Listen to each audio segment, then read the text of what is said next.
President Donald Trump has announced new sweeping tariffs that could have huge implications for New Mexico. APS has changed its Title I funding requirements, which means a certain number of schools will not be receiving the funds next year. Val Kilmer, a longtime resident of New Mexico, has passed away at the age of 65. UNM researchers are discovering that hantavirus is being found in more mammals than just deer mice. A Rio Rancho high school baseball team has been suspended following accusations that one of the players urinated in their opponent's water jug. And New Mexicans living 50 miles outside of Albuquerque may see their mail take a little bit longer to get to their homes. From the Albuquerque Journal, this is the leading news. I'm Gino Gutierrez. It's April 3rd, and I'll have more on those stories in a few moments, plus look at Albuquerque's weather forecast on the other side of this break.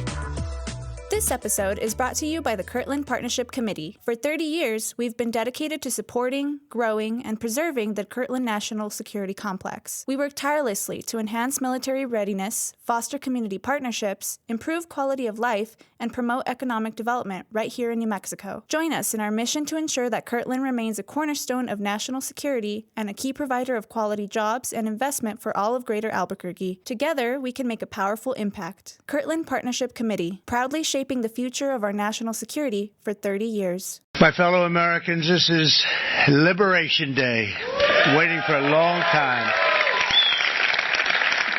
April 2nd, 2025 will forever be remembered as the day American industry was reborn, the day America's destiny was reclaimed, and the day that we began to make America wealthy again.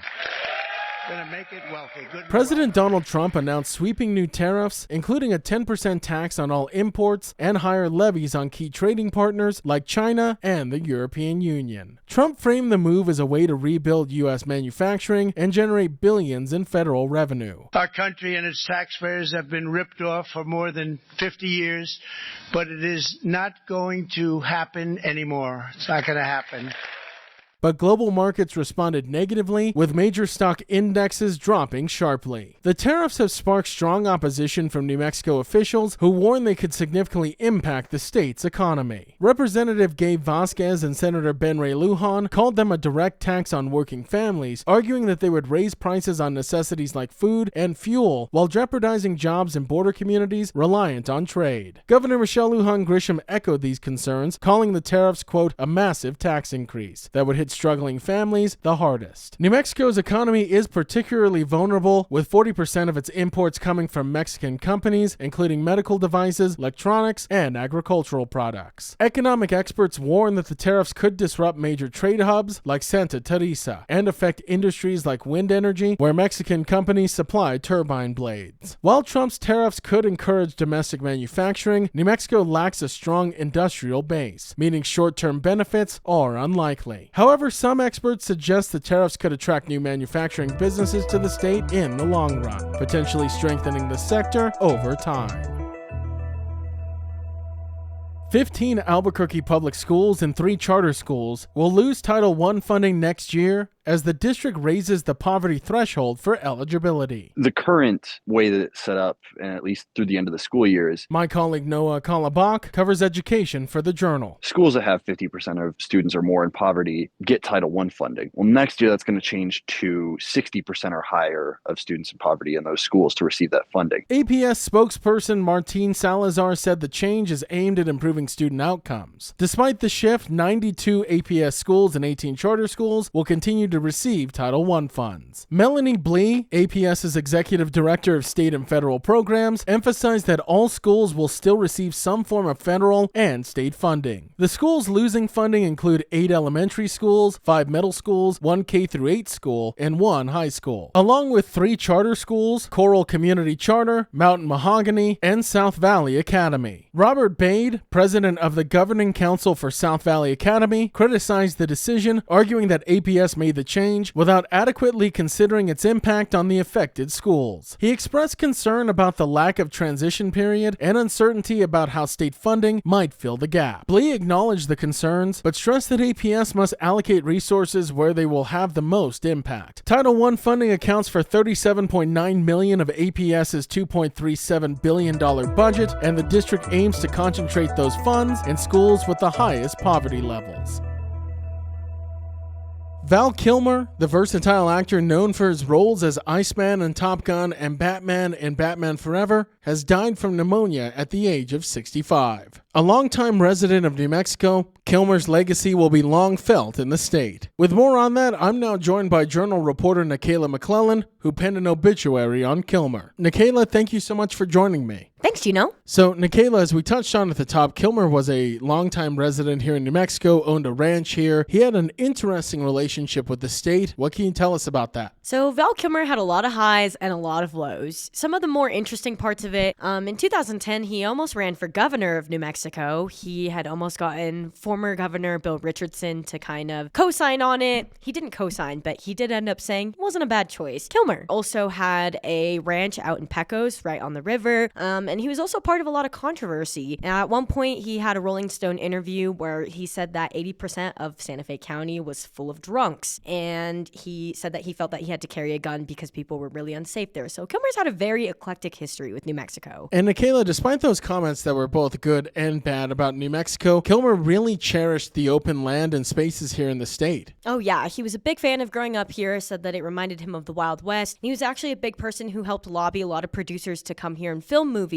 So there's about 3 or 4 movies that Kilmer was a part of making people come over here to film, and he really loves the state for all that's come out of it. And probably the most interesting part of your story, Nikayla, and something I didn't know before, and maybe our listeners didn't know either, Kilmer has a lot of deep family ties to New Mexico as well. Yeah, so his grandfather was actually a gold miner here. He mined outside right near the border of Arizona and New Mexico, and his dad also grew up here. So between the two of them, he's well known in New Mexico. He got married here. He said that some of his kids were born here, so it's been a time for him. And Nikayla, as we've seen, Kilmer's ties to New Mexico have led to a lot of people mourning his passing, so he has definitely left a footprint here in the state. Oh yeah, he has left his mark in New Mexico, and even though he's gone now, a lot of New Mexicans are going to remember him as being a neighbor, a friend, a rancher, and an actor. So Val Kilmer, the versatile actor, has passed at the age of 65 after a battle with pneumonia. Journal reporter Nikayla McClellan on his relationship with the state and what he meant to New Mexico. Thank you so much, Nikayla. Thanks, Gino. A new study from the University of New Mexico has found that hantavirus, previously thought to be primarily carried by deer mice, is present in a wide range of small mammals across the state. The research, which has tested over 1,400 rodents, discovered live hantavirus in about a quarter of them, including ground squirrels, chipmunks, gophers, rats, and house mice. This study raises more questions than it answers, which for scientists can be really exciting because it sort of indicates areas of potential future study. My colleague Kathy Cook is a reporter at the Journal. So these researchers at UNM were really curious about why are there deer mice all over the state, but there's not hantavirus all over the state, right? Because deer mice have been identified as the major carrier of hantavirus. This finding suggests that the virus is more widespread than previously believed and raises new questions about how it spreads to humans. Hantavirus is a rare but often deadly disease with a 35% fatality rate in those infected. The virus is transmitted through contact with infected rodent feces, urine, or saliva, typically through inhalation. It does not spread from person to person, though. New Mexico has recorded more cases of hantavirus than any other state, with 122 infections and 52 deaths between 1993 and 2022. The disease recently gained attention after Betsy Arakawa, the wife of actor Gene Hackman, was found dead from hantavirus in Santa Fe. One of the study's biggest mysteries is why most human cases occur in northwestern New Mexico, specifically McKinley, San Juan, and Taos counties. This comes despite infected rodents existing across the state. Researchers have several theories. It's possible that hantavirus cases are underreported in other regions, and scientists are testing whether people in those areas have developed antibodies to the virus. Environmental factors such as humidity and temperature may make it easier for the virus to become airborne in the Northwest. Another possibility is that rodents in that region carry a more potent strain of the virus, which researchers are now analyzing through genetic sequencing. The study also revealed a concerning expansion of hantavirus cases. Researchers found the virus in rodents in Quay County, where the first ever human case was reported last year, resulting in a fatality. This discovery underscores the need for continued research and surveillance to better understand hantavirus transmission and prevent further infections. The study was led by UNM researchers, including Associate Professor Stephen Bradfute, PhD student Samuel Goodfellow, and research scientist Robert Nofesity. Their findings were published back in January.